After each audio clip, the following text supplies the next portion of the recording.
আমরা এখন তারাকান্দা হসপিটালের কাছাকাছি এসে পড়ছি।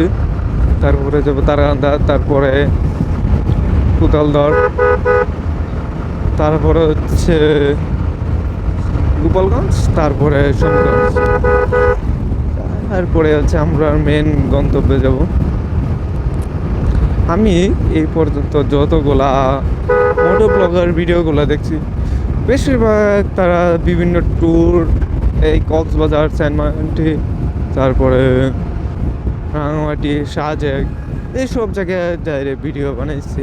কিন্তু গ্রামের নিয়ে খুব কম ভিডিও বানাইছে, খুব কম ইউটিউবার ভিডিও বানাইছে গ্রামের পরিবেশ, গ্রামে থেকে। এমনি তো ঢাকা শহরে মোটো ব্লগারের অভাব নেই।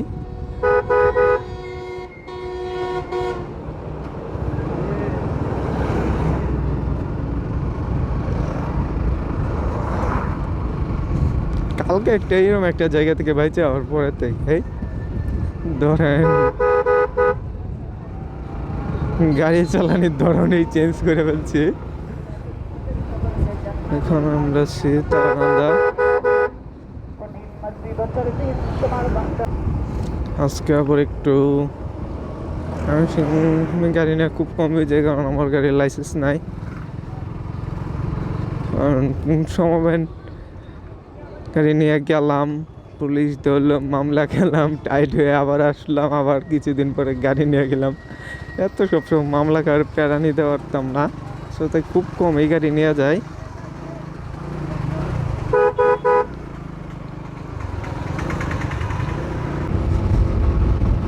আমি একটা জিনিস কনফিউজ আছি, প্রত্যেকটা মোটো ব্লগার যে আছে তার লাইফ সম্পর্কে বলে, আমি কি সম্পর্কে বলবো?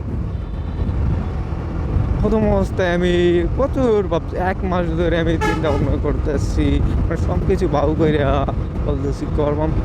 আমি এই বাইক হয়েছে কিনছি প্রায় 6 থেকে 7 মাস হয়েছে।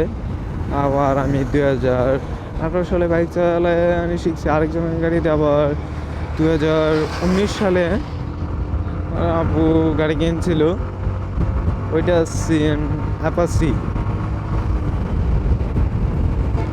তারপরে ওই গাড়িতে যত আশেপাশে যত জায়গা আছে সব জায়গায় ঘুরছি, বেড়াইছি, বাইক চালায় নিয়ে হয়েছে, সব কিছু হয়েছে, কিন্তু মোটো ব্লগের এটাই ছিল। এখন নিজের বাইক ছাড়া তো, আব্বুর বাইক থাকুক গা, আব্বু তো সবসময় আব্বুর বাইক নিয়ে বাইরে দিতে পারবো না। ওনার বাইকটা তো মোটো ব্লগ করা একটু কষ্ট করি হোক। নিজের এখন হয়েছে, এখন টুকটাক কাজের পাশাপাশি হালকা পাতলা ভিডিও করলাম, আপনাদের সাথে শেয়ার করলাম।